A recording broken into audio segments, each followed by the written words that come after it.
बच्चों को दवा नहीं बल्कि शिफा दें। बच्चों को खासकर पीड्स या इन्फेंट को अगर अचानक बुखार हो जाए तो बुखार को फौरी तौर पे कम करने की दवाएं या एंटीबायोटिक, कोई भी ऐसी दवा जो कि बुखार को उतारती हो, जैसे एंटीबायोटिक कहते हैं, वो देने की कोशिश ना करें। मिसाल के तौर पे एस्पिरिन तो भूले से भी नहीं देंगे।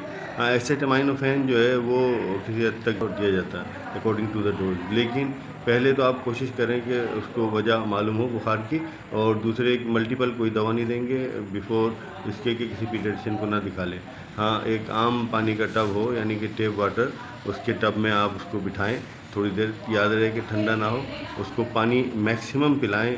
जो ड्रिंकिंग वाटर जो उसको पानी पिलाएं, उसको डिहाइड्रेट नहीं होने दें। डिहाइड्रेशन ही दरअसल बुखार में ज़्यादा प्रॉब्लम क्रिएट करती है। तो इसके अलावा मैंने डिटेल में जो वीडियोज़ या लेक्चर बनाए हुए हैं वो मैं आपको बताता हूँ कि किस तरह हम इमरजेंसी हैंडलिंग करेंगे फीवर की बच्चों में।